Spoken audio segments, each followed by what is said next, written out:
দেখো গাইস, এখন বাজে কিন্তু সন্ধে 6:34 আর আমার আজকের ভিডিওটা পোস্ট হতে না হতেই কিন্তু আবার পরের দিনের ভিডিওটা শুরু করে দিলাম। দেখো আমি এখন চা খাচ্ছি আর এদিকে দেখো বৌদি ভাই কিছু একটা বানাচ্ছে। তো চলো দেখা যাক কি বানাচ্ছে। দেখো এদিকে বেগুন কুটে নিয়েছে, এদিকে দেখো কুমড়োগুলো একদম সরু সরু করে কেটে নিয়েছে।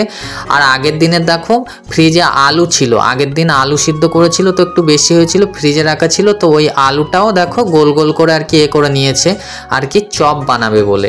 তো দেখো কড়াইতে দেখো তেল দিয়ে দিয়েছে, দেখতেই পাচ্ছ তোমরা। আর এদিকে কিন্তু বেসনটা কিন্তু গোলা হয়ে গিয়েছে আর দুই একটা বেগুন কিন্তু বেসনের মধ্যে দিয়ে দিয়েছে। আজকে সন্ধ্যাবেলার ব্যাপার স্যাপার দেখে তো বেশ ভালোই লাগছে, কারণ দেখো সন্ধ্যার টিফিনটা বেশ ভালোই হবে দেখেই তো মনে হচ্ছে। যাই হোক, আমাদের বৌদি ভাই কিন্তু কড়াইতে তেল দিয়েছে, তো তেলটা গরম হবে, তো সেই কারণে একটু সময় লাগছে বলে এই যে চেয়ারের উপরে একটু বসে নিল, তারপরে আবার গিয়ে দেখলো যে তেলটা গরম হয়েছে কিনা। কারণ তেলটা গরম হলে কি হবে বলো তো, এবারে কিন্তু আর কি বেগুনিগুলো দেয়া হবে। ওই তেলটা বোধহয় গরম হয়ে গিয়েছে, তারপরে দেখো বেগুনিগুলো আর কি ছাড়া হচ্ছে। আজকে অনেক রকম চপ হচ্ছে, বেগুনের চপ, তারপরে তোমার কুমড়োর চপ, তারপরে তোমার আলুর চপ। তবে আমার আলুর চপটাই বেশি ভালো লাগে। যাই হোক, মুড়ির সঙ্গে আলুর চপটা আমার খুবই ভালো লাগে, তো সেই কারণে বেগুনের চপটা না আমার অতটাও ভালো লাগে না। তো চলো বৌদি ভাই কীভাবে ভাজাভুজি করছে তোমাদের সঙ্গে একটু শেয়ার করছি, দেখতেই পাচ্ছ।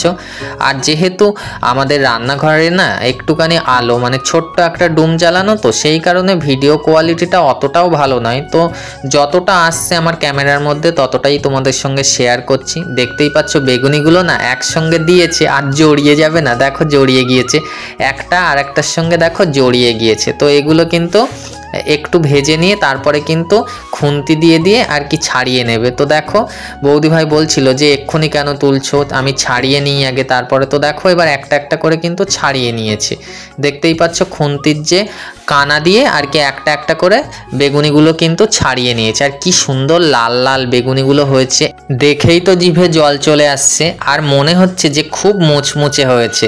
দেখতেই পাচ্ছ তো তোমরা, এত সুন্দর মানে লাল লাল ভাবে ভাজা হচ্ছে, মনে হচ্ছে যেন মুচমুচে হয়ে গিয়েছে।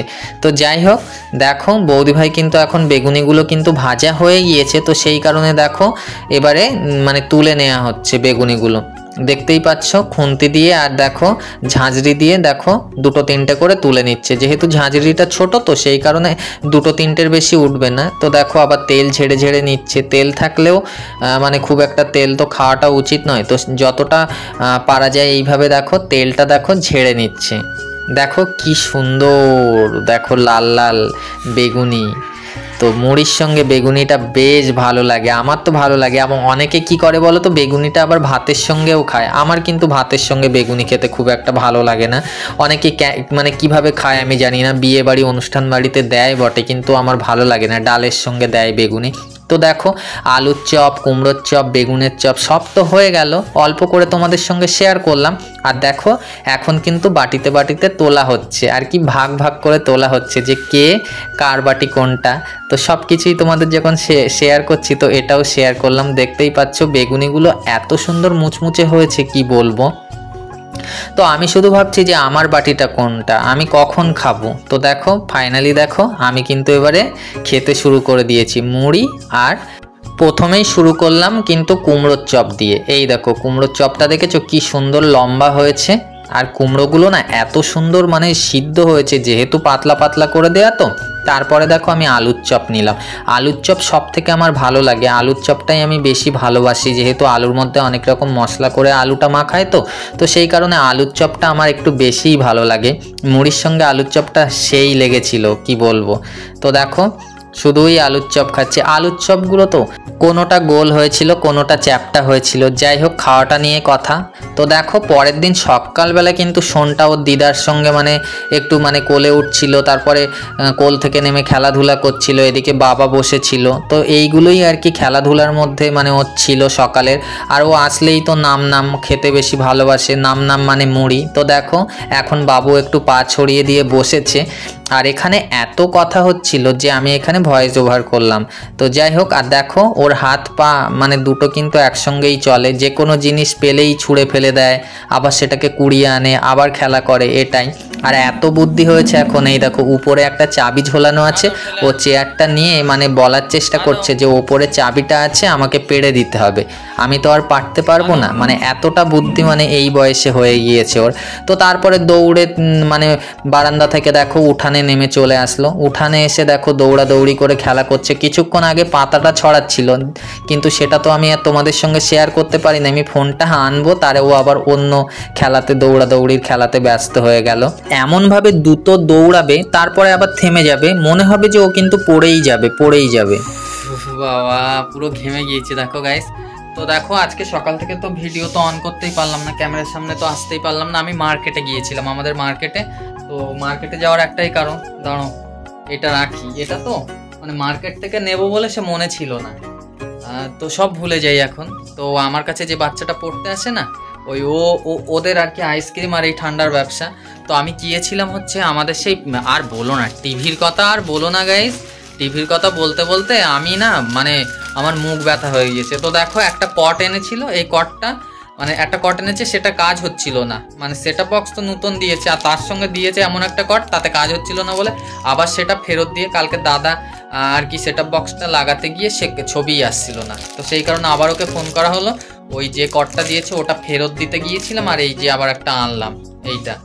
আর এই যে ঠান্ডা, এই ঠান্ডাটা তো আনলাম। তো গাইস কেমন আছে সবাই, গুড মর্নিং জানাতে তো ভুলে গেলাম। তো এই যে ফুটিটা, ম্যাঙ্গো ফুটিটা কি করব বলো তো, আইসক্রিম বানাবো আজকে বাড়িতে। আমি আইসক্রিম বানাবো, তো অনেক দিন আর কি আইসক্রিম খাবো করে করে, আর আইসক্রিম বানাতে পারি না, তো খাবো কি। তাই ওই ম্যাঙ্গো ফুটি ঢেলে দিয়ে আর কি আম আইসক্রিম হবে, আম আইসক্রিম। তো তোমরা দেখতে থাকো, আর সারা দিনের ব্লগটাই তোমাদেরকে আবারও শেয়ার করব। দেখো পুরো সারা মুখে দেখেছো ঘাম, আমি এখন একটু চোখে মুখে জল দেব, দেওয়ার পরে আবারও আর কি সবকিছুই তোমাদের সঙ্গে শেয়ার করব। দেখো গাইস, আর বাড়িতে এসে দেখলাম যে দাদার আজকে রবিবার হলেও বাড়ির কাজ কিন্তু আগের সপ্তাহেও করেছিল, কলের ওই জায়গাটাতে একটু মেঝে করেছিল কলের। তারপরে আজকেও দেখো বালি সিমেন্টেরই কাজ হচ্ছে, মানে রাজমিস্ত্রির কাজ তো জানে। আর মা এদিকে দেখো উনুনটা একটু গোবর মাটি দিয়েছিল যেহেতু রান্না করবে। তো দেখো এই বালি সিমেন্টের কাজ কোথায় হচ্ছে তোমাদেরকে একটু দেখাই। এই দেখো আমাদের যে রান্নাঘর, মানে ঘরের বারান্দা থেকে রান্নাঘরে যেতে হয়, সেখানে একটা কিন্তু ছোট্ট করে একটা পোটে করা ছিল, দেখতেই পাচ্ছ। এই যে পোটেটা, এটা কিন্তু ভেঙে গেছিলো, এইভাবে নামতে গিয়ে মানে ওখানে একটা ইট কিন্তু সরে গিয়েছিল। তো সেই কারণে ওই পোটেটা করা হচ্ছে। আর বৌদি ভাই কিন্তু এদিকে দুপুরে রান্না বান্নার জন্য সবজি কিন্তু কিছু কোটা হয়ে গিয়েছে, আর কিছু কিন্তু কুটতে বাকি আছে। এইদিকে দেখো পেঁয়াজ, লঙ্কা, আদা, রসুন সব ছাড়ানো হয়ে গিয়েছে, ভেন্ডিটা কাটা হয়ে গিয়েছে, আর কিছু সবজি দেখো এখনো কুটতে বাকি, তো সেগুলোই কুটছে। আর এইদিকে দেখো কুমড়ো, তারপরে কলা, আলু টালু এগুলো ছোট ছোট করে কাটা। আর আমাদের দেখো মিস্ত্রি বাবু তো কাজে একদম পুরো ব্যস্ত, মানে কাজ পাগল ছেলে যাকে বলে। আর আমি তো একেবারে কি বলবো, ফাঁকিবাজ। তো যাই হোক, এখন মিস্ত্রি বাবু এখন চলে এসেছে টিভিটাকে দেখতে, যে টিভিটা অনেক দিন পড়ে আছে। তো সেই কারণে সেটআপ বক্সের ওই কর্ডটা আমি নিয়ে আসলাম, তো সেই কারণে ও কর্ডটা লাগিয়ে আর কি এবারে চেক করছে যে ছবিটা এবারে আসে কি না। তো দেখো তোমাদেরকে ছবিটা দেখিয়ে দিচ্ছি। তো ও কিন্তু কর্ডটা লাগাচ্ছে, আর বলছে যে ওকে মানে ওই কাকুটাকে তুই কিছু বলিসনি যে এমন একটা কর্ড দিয়েছে যেটাতে কাজই হচ্ছিল না। তো ওই কাকুটা বলল, কর্ডটা চেক করার পরে বলছিল যে না, এটা না এমনি খারাপ হয়ে গিয়েছিল, সেই কারণেই ছবিটা আসছিল না। তো দেখো আমাদের কিন্তু সান, যে মানে সানডিস, তো মানে সান লেখাটা দেখো এবারে টিভির উপরে কিন্তু চলে এসেছে, টিভি স্ক্রিনে। কিন্তু আমার ক্যামেরাতে কিন্তু ওটা উঠছে না, তো তখন খারাপই দিয়েছিল জানো তো। হাত মুখ ধুয়ে এসেছি, আর দেখো টিভি কিন্তু অন করে দিয়েছি, আর ওই কাকুটার কাছে ফোন করে দিয়েছি। এবার পয়সা মারলে তারপরে ছবি আসবে। আইসক্রিম বানাবো। দেখো জীবনে প্রথমবার আইসক্রিম বানাচ্ছি, তাও আবার বাড়িতে। আর এই যে আইসক্রিম ফ্রেম, এই ফ্রেমটা কিন্তু আগের বছরে কিন্তু 1 বছর হয়ে গিয়েছে, এর ভিডিও গিয়েছে যে আমি ফ্রেমটা কিনেছিলাম এবং তোমাদেরকে আইসক্রিম বানিয়ে দেখাবো। তো সেই থেকে আর আইসক্রিম ভিডিও করা হয়নি কো, তোমাদের সঙ্গে শেয়ারও করা হয়নি। তো সেই কারণে আমি কিন্তু আজকে ব্লগের মধ্যে আইসক্রিম বানিয়ে তোমাদেরকে দেখাবো। জানি না যে আইসক্রিম ঠিকঠাক বানাতে পারবো কিনা, যেহেতু প্রথমবার বানাচ্ছি। তো দেখো আমি কিন্তু এই যে ফ্রেমটা, এটা কিন্তু আমি ভালো করে পরিষ্কার করে কিন্তু ধুয়ে নিয়েছি, যেহেতু অনেক দিন পড়েছিল এটা, তো সেই কারণে। আর দেখো ম্যাঙ্গো ফুটি নিয়ে নিয়েছি। ম্যাঙ্গো ফুটিটা কিন্তু শুধুমাত্র ম্যাঙ্গো ফুটি দিয়েই প্রথমবার যেহেতু বানাচ্ছি, তো সেই কারণে ম্যাঙ্গো ফুটি দিয়েই কিন্তু বানিয়ে আর কি দেখে নেব, মানে চেক করব যে এটা মানে আইসক্রিম ঠিকঠাক হয় কি না, তারপরে অন্য কিছু করার আর কি চেষ্টা করব। তো দেখো আমি এই আইসক্রিমের যে কাঠি, এই যে কাঠিগুলো কিন্তু এখানে রেখে দিচ্ছি একটা প্লেটে। দেখতেই পাচ্ছ প্রথমে কিন্তু কাঠিগুলো আমি এর থেকে সরিয়ে নিলাম। আইসক্রিমের যে ফ্রেম, সেই ফ্রেমটাই শুধু কিন্তু আছে, দেখতেই পাচ্ছ। তো এই ফ্রেমের মধ্যে এখন আমি ম্যাঙ্গো ফুটি দিয়ে দেবো আর কি।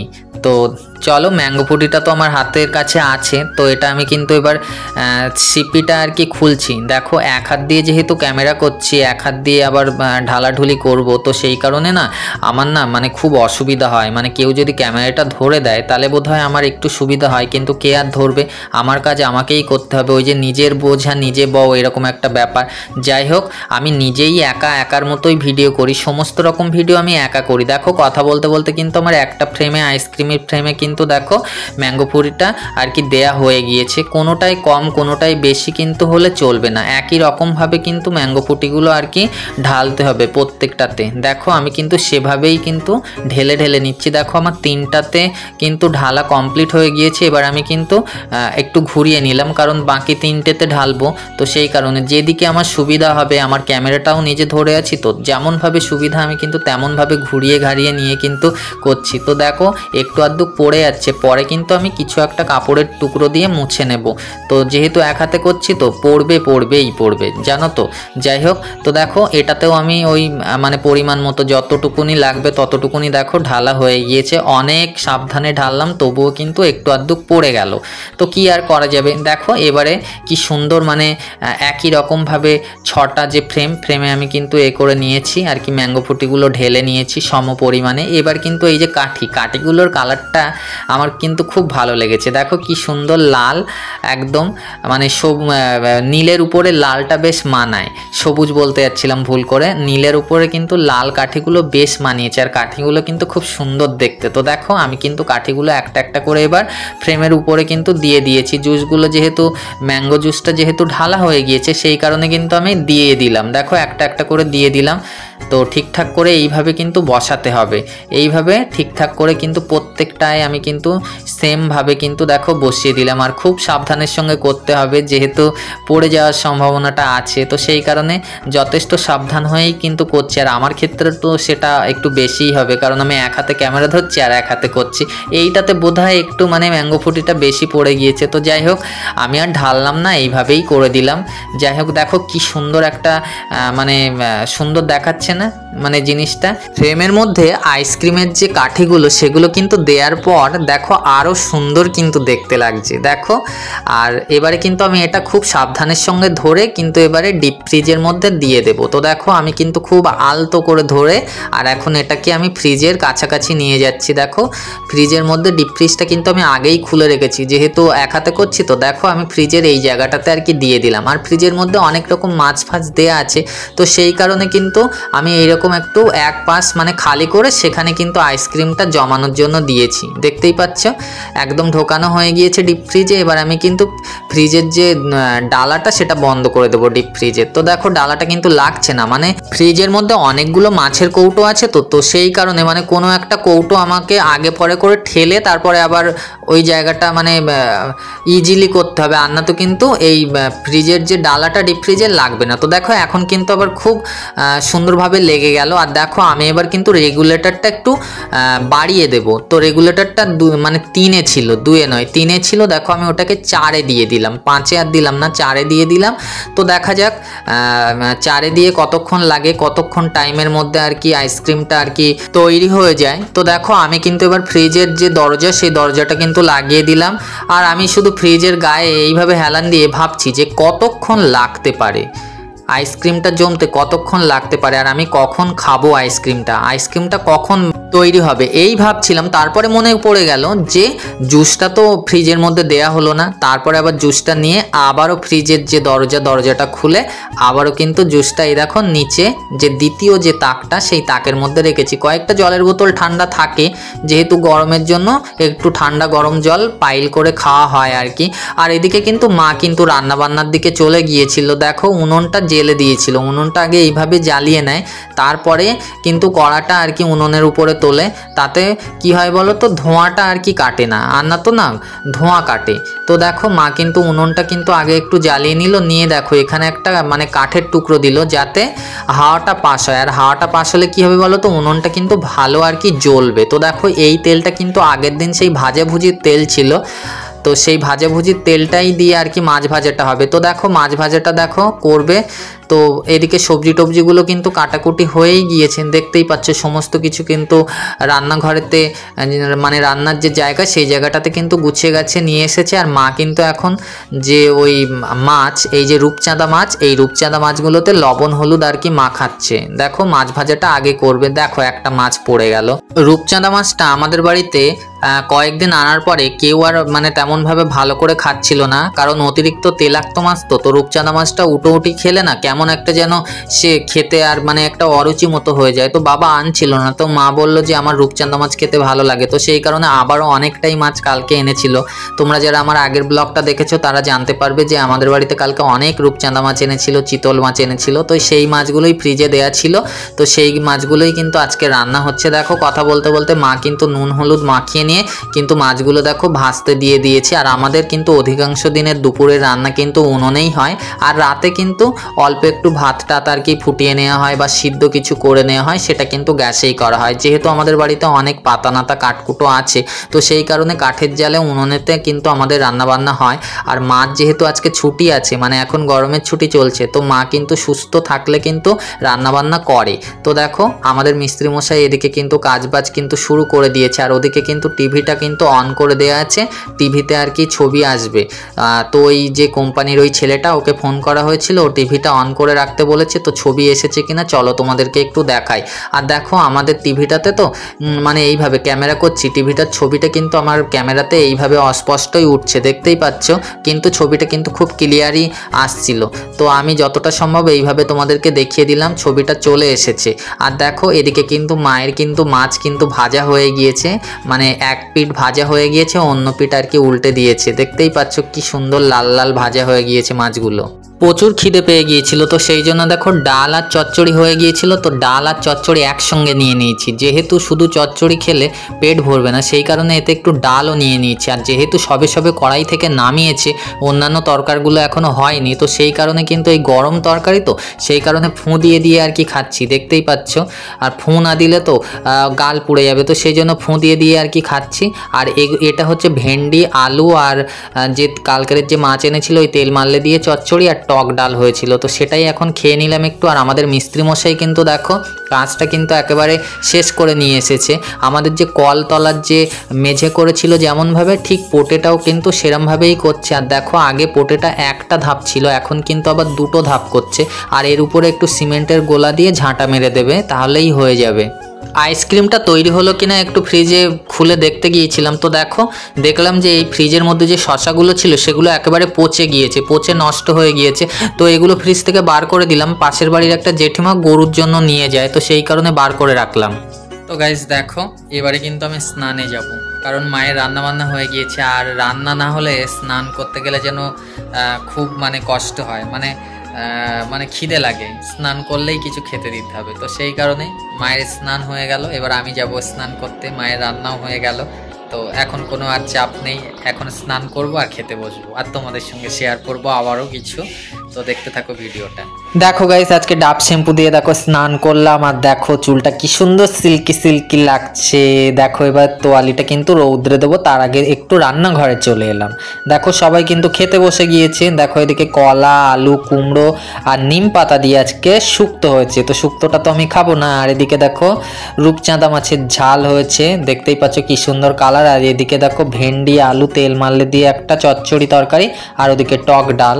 তো এগুলোই দুপুরে দুপুরের মেনু। আর আমাদের মিস্ত্রি মশাইয়ের খাওয়া দাওয়া দেখছো তো, ওর প্রচুর জোরে খিদে পেয়েছে, যেহেতু অনেক পরিশ্রমের কাজ করেছে। এখন দেখো আমি একটু উঠোনে যাব, কারণ তোয়ালিটা মেলতে হবে। তো আমি উঠোনে চলে যাচ্ছি। আর এই তোয়ালিটা ভালো করে না শুকালে তো কেমন গন্ধ হয়, তো ভালো করে রৌদ্রে না ফেললে হবে না, যেহেতু তোয়ালিটা গামছা থেকে একটু মানে মোটা আছে, তো সেই কারণে। তো দেখো আমি এতটাই শর্ট, তো দেখতেই পাচ্ছ ডিঙি মেরে আমাদের তোয়ালি মানে আমাকে তোয়ালিটা মেলতে হচ্ছে। যে দড়িটাতে তোয়ালিটা দিই না, সেই দড়িটাই পর্যন্ত আমি হাত বাড়া পাচ্ছি না, এরকম শর্ট আমি। দেখো গাইস, খাওয়া দাওয়া কিন্তু হয়ে গিয়েছে। আর এটা কি ঠিক বলো, মাছ চিনি না বলে আমাকে মিথ্যে বলা হলো। দেখো সেই কালকে তোমাদেরকে বললাম চিতল মাছ, ওটা চিতল মাছ ছিল না, ওটা পাবদা মাছ ছিল। আমি মাছ চিনি না বলে আমি বলি, কালকে বাবা বাজার থেকে বাড়ি এসেছে, আমি বলি কি এটা চিতল মাছ? তা বলে হ্যাঁ এটা চিতল মাছ। এবার আজকে খাওয়ার সময় বলছে, বলে তো সে চিতল মাছ রান্না হয়নি। আমি তো বুঝতে পারি না, তারপরে ভাবলাম যে এটা আমাকে নিয়ে রীতিমতো রহস্য করা হচ্ছে, ওটা ছিল পাবদা মাছ। তো সরি গাইস, আমি মাছ চিনি না, হচ্ছে তেলাপিয়া মাছ, চিংড়ি মাছ, তারপরে ভেটকি মাছ, এগুলো ছাড়া আর আমি অন্য কোনো মাছ চিনি না।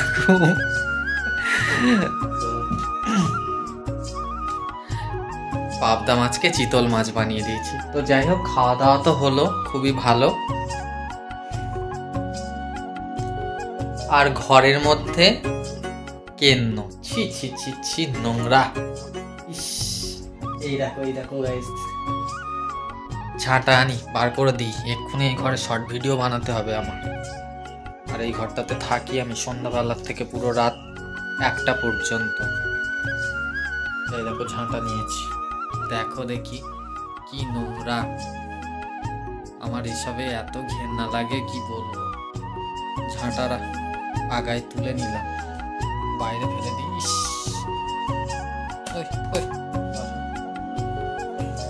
এই যে দেখেছো, বাসা বেশ এখনো যায়, যাচ্ছে না কেন বলো তো? এবার চলে গেল। সেই দেখো সোনটাকে নিয়ে একটু বার হলাম বিকালে। এই তো বাবা মুরগি দেখে এক্ষুনি কেমন করছিল। তো আইসক্রিমটা এখনো বসেনি গাইস, বুঝলে তো, আইসক্রিমটা এখনো বসেনি। কালকে ভিডিওতে তোমাদেরকে আবার শেয়ার করব। তো যাই হোক, আজকে ভিডিওটা এইটুকুই। ভিডিওটা যদি তোমাদের ভালো লেগে থাকে তাহলে একটা করে লাইক কমেন্ট করে দিও। আর অবশ্যই চ্যানেলে নতুন হয়ে থাকলে চ্যানেলটিকে সাবস্ক্রাইব করবে। আবারও একটা নতুন ব্লগে দেখা হচ্ছে, ততক্ষণের জন্য বাই বাই।